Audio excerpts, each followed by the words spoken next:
Bonjour à tous, nous allons aborder dans cette vidéo l'utilisation de la fonction si combinée à la fonction et dans Excel. Alors j'ai déjà publié un tutoriel concernant l'utilisation simple de la fonction si et un autre tutoriel concernant l'utilisation de la fonction et, alors n'hésitez pas à vous y référer si besoin. De quoi s'agit-il? Eh bien, il s'agit d'effectuer un test devant respecter plusieurs conditions simultanément et de retourner une valeur si le test est réussi et de retourner une autre valeur si le test n'est pas réussi. Alors je vais commencer par faire un petit rappel concernant l'utilisation de la fonction et, puis nous utiliserons cette fonction combinaison avec la fonction si. Alors ici, la fonction et va me permettre de vérifier si toutes les conditions que je vais indiquer sont vraies. Si toutes les conditions sont vraies, eh bien la fonction et va renvoyer vrai dans la cellule. Dans le cas contraire, si au moins une des conditions n'est pas respectée, la fonction et va renvoyer faux. Alors la syntaxe, et j'ouvre la parenthèse et dans les parenthèses, je vais placer mes arguments qui correspondent ici à des conditions. Alors je vais les séparer par des points-virgules. Condition 1, condition 2, condition 3, etc. Alors si on regarde le premier argument, la condition 1, donc on va indiquer la première condition à respecter et cet argument est obligatoire. Exemple, ma cellule F52 doit être égale à CDI. Ensuite, je vais indiquer mes autres conditions qui sont facultatives, et on peut avoir comme ça jusqu'à 255 conditions entre les parenthèses. Alors pour la pratique, nous avons ici une liste de salariés qui présente le matricule, le nom, le prénom, l'ancienneté en année du salarié, la nature de contrat, donc qui peut être CDD, CDI ou apprenti, la catégorie du salarié, cadre ou non cadre. Dans la colonne H, on va me demander si le salarié est cadre et en CDI. Donc là, je vais sélectionner pour mon premier salarié la cellule H52. Je vais passer par l'assistant FX en haut à gauche de la barre de formule. Donc il va me permettre d'insérer la fonction et dans ma cellule. Je vais partir à la recherche de la fonction et. Voilà, je l'ai trouvée, je valide. Ma première condition, au niveau du premier argument, eh bien la nature de contrat du salarié doit être égale à CDI. Pour mon premier salarié, la nature de contrat est dans la cellule F52, je la sélectionne. Elle doit être égale à CDI. CDI étant du texte, je le place entre guillemets et je ferme mon guillemet. Ma deuxième condition maintenant, eh bien, la nature de contrat, la catégorie du salarié doit être égale à cadre. Donc la catégorie du salarié pour mon premier salarié dans la cellule G52 que je sélectionne derrière dans mon tableau, elle doit être égale à cadre. Voilà, j'ai renseigné mes deux conditions. Je vais maintenant valider et je vois que j'obtiens vrai pour mon premier salarié. Effectivement, mon salarié est bien CDI et cadre. Je vais écrire la fonction pour mon deuxième salarié. J'aurais pu recopier ma formule vers le bas, mais histoire d'écrire un peu la fonction, eh bien une formule commence par égal. Je tape et. J'ouvre ma parenthèse. Quelle est ma première condition? Eh bien, la nature de contrat doit être égale à CDI. Donc la nature de contrat pour mon deuxième salarié dans la cellule F53, donc égale à CDI. J'ai indiqué ma première condition. Je vais taper un point-virgule maintenant pour pouvoir taper ma deuxième condition. Et la deuxième condition, il doit être cadre. Donc ma cellule G53 pour mon deuxième salarié doit être égale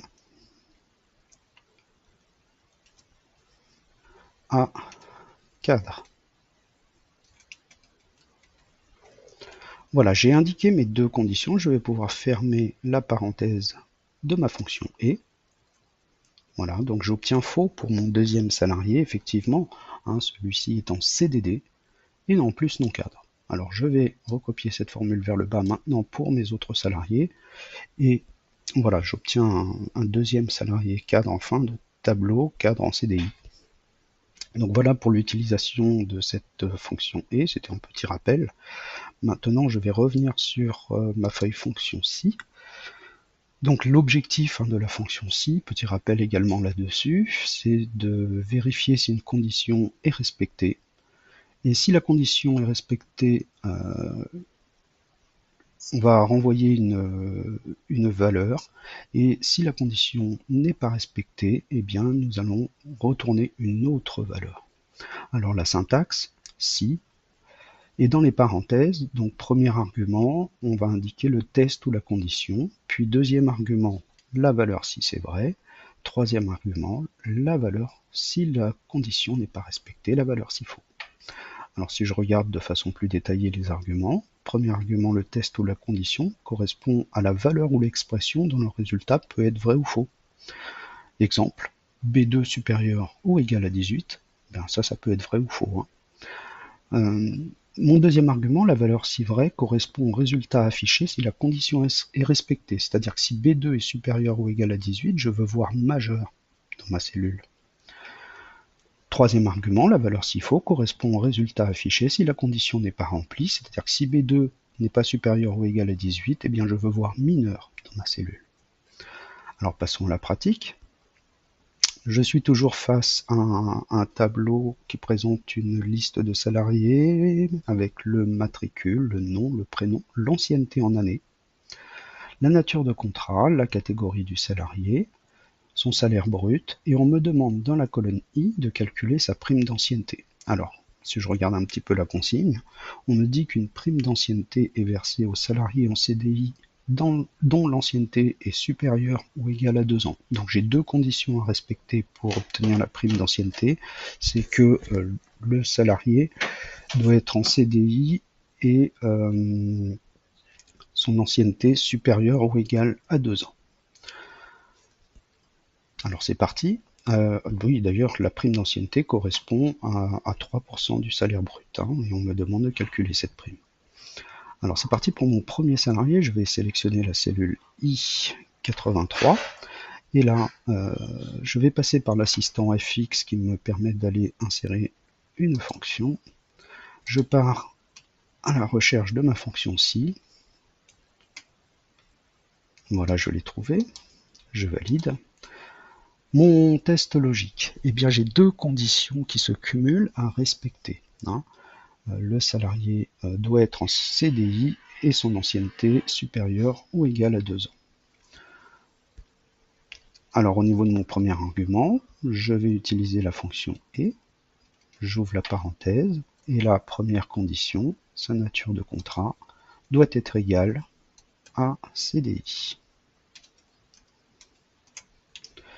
J'ai indiqué ma première condition, point virgule pour indiquer la deuxième condition à respecter. Et bien la deuxième condition à respecter, son ancienneté doit être supérieure ou égale à 2 ans. L'ancienneté du salarié est dans la cellule E83 et celle-ci doit être supérieure ou égale à 2. Je vais, puisque j'ai renseigné mes deux arguments, fermer la parenthèse de mon et. Quelle est la valeur si ceci est vrai? Eh bien, il s'agit du salaire brut multiplié par 3%. Donc, je vais sélectionner pour mon premier salarié son salaire brut, multiplié par 3%. Quelle est la valeur si c'est faux? Je ne veux rien voir pour les autres salariés, guillemets, guillemets. Je valide. Et là, j'obtiens un montant pour mon premier salarié. Effectivement, ce salarié est bien CDI et son ancienneté est supérieure ou égale à 2 ans.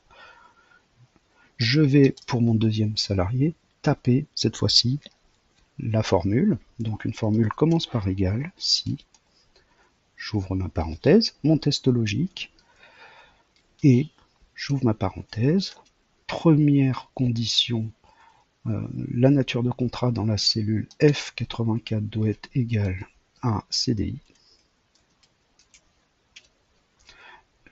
Je tape un point virgule pour taper ma deuxième condition, l'ancienneté du salarié qui est dans la cellule E84 doit être supérieure ou égale à 2. J'ai indiqué toutes les conditions, je vais fermer la parenthèse de mon « et ». Puis, maintenant, je vais indiquer le deuxième argument de la fonction si, la valeur si ces conditions sont respectées. Voilà, donc point virgule. La valeur si vraie, c'est toujours mon salaire brut qui est dans la cellule H84 multiplié par 3%. J'ai indiqué ma valeur si vraie, je vais maintenant taper un point virgule pour indiquer ma valeur si faux. Et ici, je ne veux rien voir dans ma cellule, guillemets, guillemets. Je valide après avoir fermé ma parenthèse. Je n'ai rien pour mon deuxième salarié. Effectivement, ce salarié est en CDD et son ancienneté en plus est inférieure à 2 ans. Je vais recopier ceci vers le bas pour mes autres salariés maintenant. Voilà, et j'obtiens un montant pour certains salariés. Voilà. Et donc voilà pour l'utilisation simultanée de la fonction si et de la fonction et dans Excel. Merci.